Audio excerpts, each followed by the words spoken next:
She had the ticket in her hand, proof that she belonged in that seat.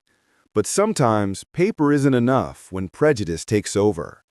The air was heavy in the cabin as the flight attendant's voice cut like a knife. "You don't belong here. Move to economy." Passengers watched in silence, some with pity, others with judgment. No one dared to step in. The woman's heart raced, humiliation mixed with anger. She knew the truth, but what could she say that would make them believe her? She wasn't just a passenger. She wasn't just a victim. And what happened in the next few minutes would expose the ugliest side of human arrogance and the shocking power of hidden truth. One question remained. When injustice stares you in the face, will the truth be enough to shatter it? It was supposed to be a journey like any other. A flight, a seat, a quiet moment above the clouds. For Amara, the wife of an airline owner, traveling in business class was nothing unusual. She wasn't someone who flaunted her wealth or demanded attention. To anyone who looked, she was simply a graceful black woman, well-dressed, calm, and dignified. She carried herself with quiet confidence, the kind of presence that didn't need to be announced. Amara had always believed that respect was something universal. You treat others with kindness, and kindness will return to you. That belief had carried her through many moments in life. She smiled at strangers, thanked waiters, spoke gently to children. In her world, decency mattered. And on this day, as she tucked her ticket carefully into her purse and leaned back in her business class seat, she expected nothing less than a smooth journey. The cabin lights glowed softly, a golden reflection against the polished surfaces. Passengers in crisp suits and elegant dresses scrolled through their phones or flipped through magazines. The hum of the engines created a steady rhythm, a background lullaby of travel. For Amara, it was peaceful, almost comforting. She thought about her husband, the man who had built one of the most successful airlines in the country. His life was always busy, filled with decisions and responsibilities, but with him, she never felt overlooked. He loved her fiercely, respected her deeply, and reminded her every day that she was his equal partner in everything. As the plane filled, Amara glanced out the window, watching ground crew load the final luggage. She wasn't expecting drama. She wasn't expecting confrontation. But sometimes injustice finds you in the most ordinary moments, when your guard is down, when you think the world is as kind as you are.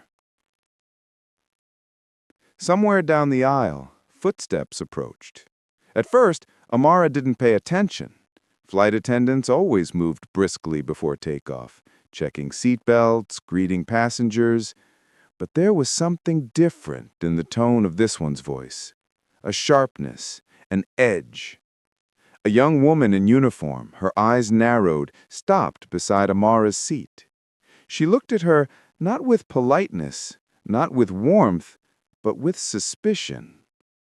"Excuse me?" The attendant's voice cut through the calm. "This seat isn't for you." The words seemed simple, but the tone behind them wasn't. It wasn't a question, it was an accusation. Amara blinked, unsure if she had heard correctly. She straightened her ticket, already tucked neatly into the holder in front of her. For a moment, she thought maybe it was a mistake. Maybe the attendant was tired or misread the seating chart. But as the woman's lips curled, as her eyes grew colder, Amara felt something shift inside her chest. It was just a beginning, a spark of tension. But little did she know, this confrontation would not only strip away the peace of her journey, it would reveal the harsh reality that prejudice doesn't care about tickets, status, or truth. This flight was about to change everything. The air seemed to thicken the moment the flight attendant's words left her lips. "This seat isn't for you. Move to economy." Amara blinked, her breath catching for just a second. Surely, she thought, this was a mistake. She lifted her ticket, the bold print clearly showing business class. "I believe you're mistaken," she said softly, her voice calm but steady. "This is my seat." But the attendant's eyes hardened, her lips tightening into a thin, cruel line. "No," she hissed, just loud enough for the nearest passengers to hear. "People like you don't sit here. You probably stole that ticket." A few heads turned. Some passengers lowered their eyes, pretending not to notice. Others stared, half curious, half embarrassed. Amara felt their gaze burn into her skin, as though she were suddenly on trial in the middle of the aisle. Her heart pounded. She wanted to believe this woman would realize her mistake. But instead, the attendant leaned closer, her voice dripping with venom. "Get up, or I'll call security right now." For a moment, Amara froze. The humiliation was sharp, slicing through the calm she had carried with her onto the plane. She wasn't just being asked to move, she was being told she didn't belong, her dignity being stripped away in front of strangers. She opened her mouth to protest, but the attendant raised her voice, louder this time. "This woman doesn't have a valid ticket. I'm calling the police." Gasps rippled through the cabin. A man in the next row frowned, shifting uncomfortably, but said nothing. Another woman shook her head, as if she had already decided Amara was guilty. The silence of the passengers was deafening. No one came to her defense. No one challenged the accusation. Amara's fingers tightened around the armrest. Anger sparked inside her chest, hot, electric, but controlled. She reached into her purse, pulled out the ticket again, and held it up for everyone to see. Her voice trembled, not with fear, but with strength she refused to let go of. "This is my seat. I didn't steal anything." But the attendant only sneered. "Save your lies. Do you think you can trick your way into business class? Not today." She pulled out her radio, calling for airport police. The words felt like a hammer striking against Amara's chest. Police, theft, fraud. Words that carried danger. Words that could destroy reputations, lives, even when untrue. A storm of emotions swirled in Amara's mind. She thought of her husband, of the empire he had built with hard work and sacrifice. She thought of the countless flights she had taken without incident. And now, here she was, being paraded as a criminal simply because of the color of her skin. As the attendant moved briskly down the aisle, barking into her radio, Amara's pulse quickened. Passengers whispered, some glancing at her with pity, others with suspicion. Every second felt heavier, every glance like another verdict being cast against her. And then came the worst moment, when the attendant turned back with an air of triumph, her voice sharp and commanding. "Stay seated. Police are on their way. If you resist, you'll regret it." The cabin fell into uneasy silence. Amara sat still, her mind racing. She could fight, she could break down, she could scream. But she chose none of these. She chose patience, dignity, even as her heart thundered in her chest. Because Amara knew something the attendant did not. She wasn't just a passenger. She wasn't just a woman sitting quietly in a business class seat. She was the wife of the airline's owner. And when she reached for her phone, scrolling to the familiar number she knew by heart, the tension in the cabin shifted. The passengers held their breath. The attendant froze, a flicker of doubt crossing her face for the first time. What happened next would change everything forever. The cabin was frozen in uneasy silence. Passengers sat stiff, eyes darting between the woman in the seat and the flight attendant standing like a self-declared judge. The hum of the engine seemed louder now, vibrating against Amara's chest as though echoing her heartbeat. She could feel the weight of every stare pressing down on her, some filled with doubt, some with judgment, some with that unspoken thought, "What is she doing here?" The flight attendant's radio crackled. "Security is on the way," she said coldly, her lips curling into something that resembled victory. For Amara, time slowed. In that moment, she realized what was happening wasn't just about a seat on a plane.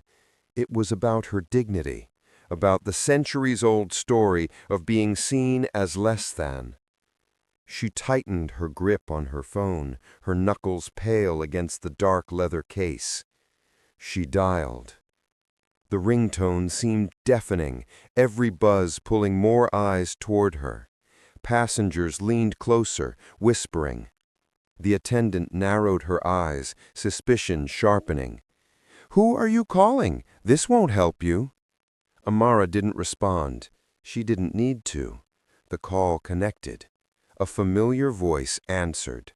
Calm, deep, steady. "Amara, are you safe?" Her husband's voice, the owner of the airline.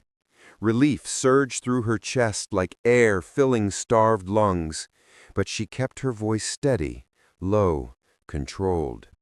"I'm fine, but something's happening. You need to hear this yourself." She tilted the phone slightly, letting his voice carry, letting the tension in the room sharpen like glass. The attendant snorted.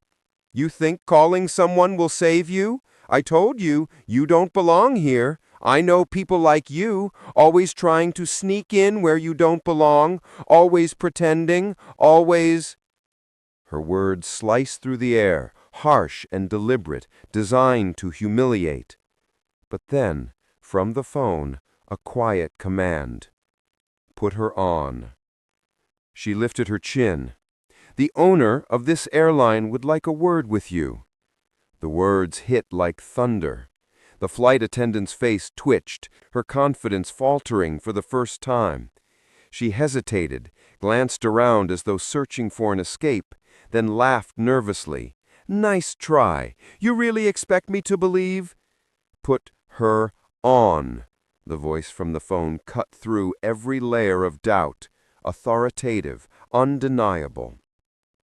Imara extended the phone. Her hand was steady now, a queen offering judgment to the accused. The attendant swallowed hard. Her trembling hand took the phone. "Hello?" Her voice cracked despite her attempt at composure. The passengers leaned in, every ear strained.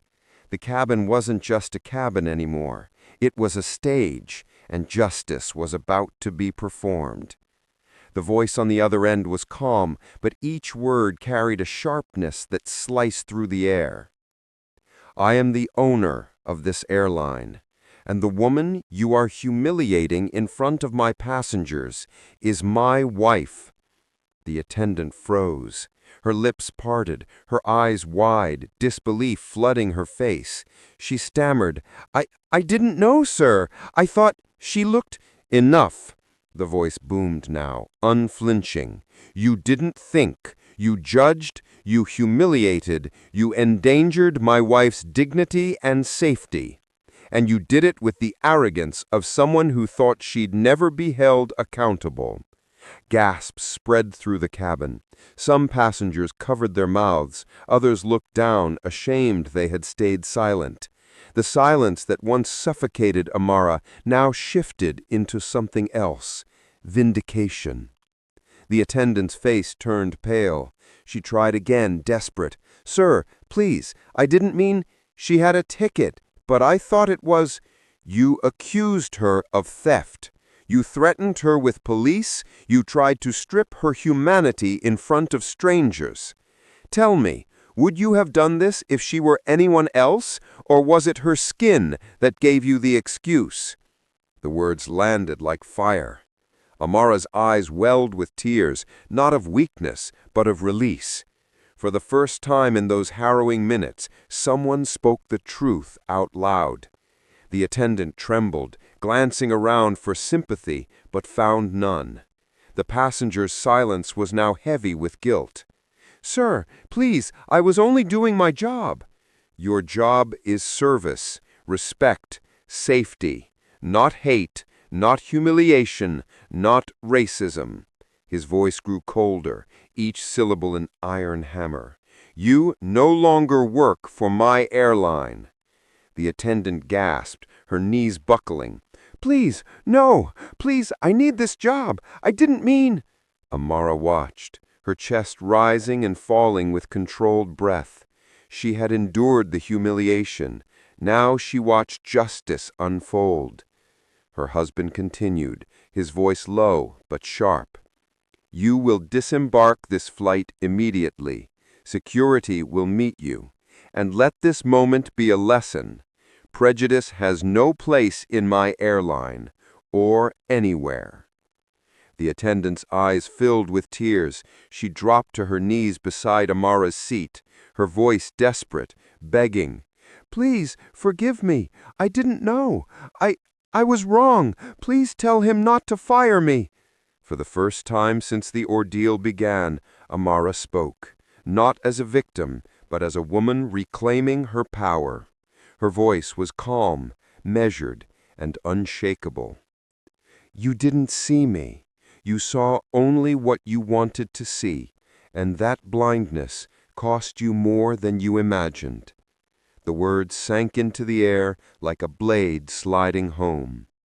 The attendant sobbed quietly, but no one came to comfort her. She had stood proud in her cruelty minutes earlier. Now she was small, exposed, stripped of her false power. Security entered the cabin, the sound of their footsteps sharp against the carpet. They guided her away, her sobs fading into the distance. The silence that followed was suffocating, but it was different now, respectful, heavy with realization. Passengers turned back to Amara, some with shame in their eyes, others with admiration. One man finally spoke, his voice low, trembling. I'm sorry. We should have said something. Amara offered no reply. Her silence was answer enough. The phone still in her hand, her husband's voice softened. Are you all right? Yes, I am, she whispered. And as she ended the call, the weight of the ordeal settled into her bones. The fear, the anger, the humiliation, but also the power of truth, the strength of dignity. She leaned back into her seat, her ticket still visible, a quiet symbol of vindication.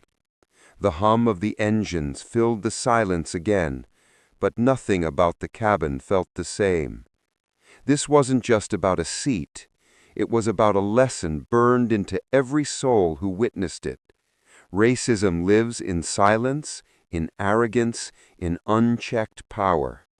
But when the truth is revealed, it shatters illusions, strips away masks, and exposes what people truly are. And for Amara, this flight would never be forgotten, because in the space between humiliation and justice, she had discovered something greater, her own unshakable strength. The cabin was quiet again. The hum of the engines filled the air, steady and unchanging, as though nothing had happened. But everyone on that flight knew better. Nothing about that plane, that journey, or those passengers would ever feel the same again. Amara sat in her seat, her posture tall, her ticket still visible on the tray in front of her. It was more than paper now. It was proof. Proof of truth, of dignity, of survival in a space that tried to strip her of all three. She closed her eyes for a moment, inhaling deeply, letting the weight of the moment sink into her chest. Yes, the flight attendant was gone. Yes, justice had been swift. But inside Amara, something still ached. The humiliation didn't vanish simply because her husband had power. The sting of suspicion, the coldness of strangers' eyes, the silence of those who watched, those things stayed. And that is the truth about racism. It doesn't disappear when the abuser is punished.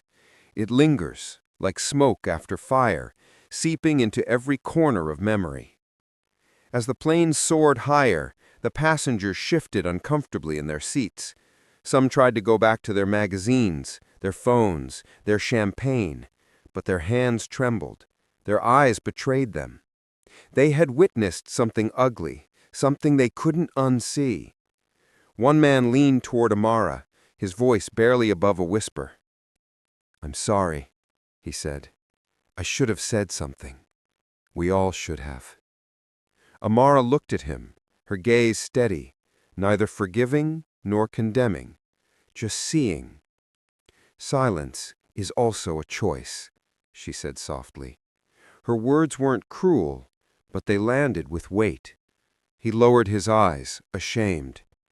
Another woman across the aisle dabbed her cheeks with a tissue. She had tears not because she had been humiliated, but because she had watched and done nothing. And isn't that the story of so many? People see, people know, but fear or comfort or indifference keeps them silent. And in silence, injustice thrives. Amara turned back to the window, watching clouds drift by like mountains of white. She thought about her life, about how many times she had been treated as though she didn't belong, even when she did. At stores, on sidewalks, in restaurants, and now, even in the very company her husband built. Her wealth didn't shield her. Her marriage didn't shield her. Not even the fact that she held the right ticket in her hand had shielded her. Because to the woman who had stood over her with contempt, Amara wasn't a passenger. She wasn't a customer. She wasn't even a human being. She was a thief, a liar, someone who couldn't possibly deserve what she had. And that, Amara realized, was the cruelest truth. Racism doesn't care about facts. It doesn't care about proof. It doesn't care about your humanity. It only cares about maintaining a lie that some people are less than others. This wasn't just one flight. This wasn't just one woman. This was a reflection of a larger world where millions face the same indignities every single day. People stopped in stores because someone thinks they look suspicious. Students underestimated by teachers who assume they're not capable. Workers passed over for promotions because of the color of their skin. Travelers questioned, detained, or accused simply because they don't look like they belong. And in too many of these moments, the outcome is not justice.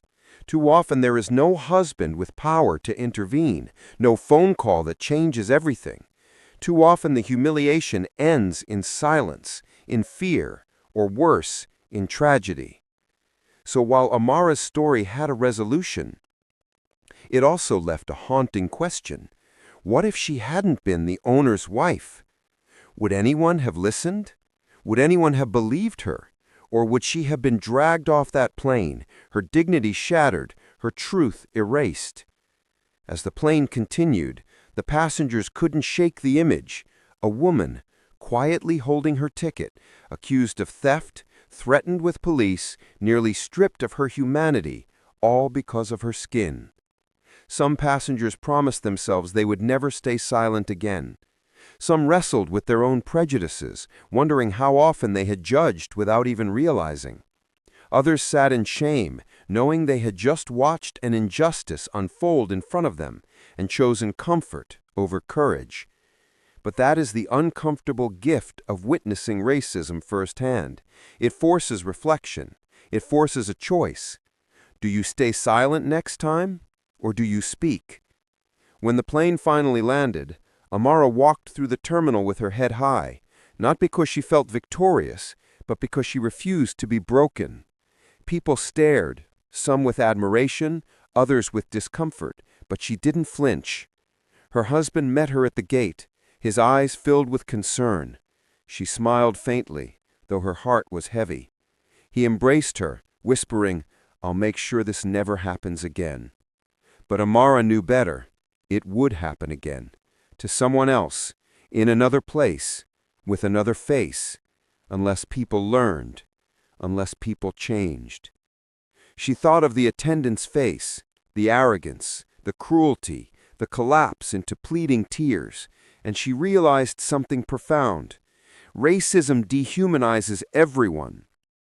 It strips dignity from its victims, but it also strips humanity from its perpetrators, reducing them to nothing more than fear and hate. Amara's story is not just Amara's story. It is the story of countless others, known and unknown. A story repeated in airports, classrooms, workplaces, and streets around the world. And it forces us to confront a simple, searing truth. Racism is not about ignorance. It is about power. The power to decide who belongs and who doesn't. The power to accuse without proof. The power to humiliate without consequence. But power is fragile, because when truth is revealed, when dignity is defended, when silence is broken, that false power collapses, just like it did on that plane. So what does this mean for us? Watching, listening, safe in our homes. It means we cannot be the silent passengers. It means we cannot look down at our phones, pretend not to hear, and tell ourselves it's not my business, because silence is complicity. Silence is surrender. The next time we see someone humiliated, accused, or treated as if they don't belong, we must decide, will we be bystanders, or will we be defenders of dignity? Because racism doesn't live in cruel words or unfair actions. It lives in silence, in the eyes that look away, in the lips that refuse to speak.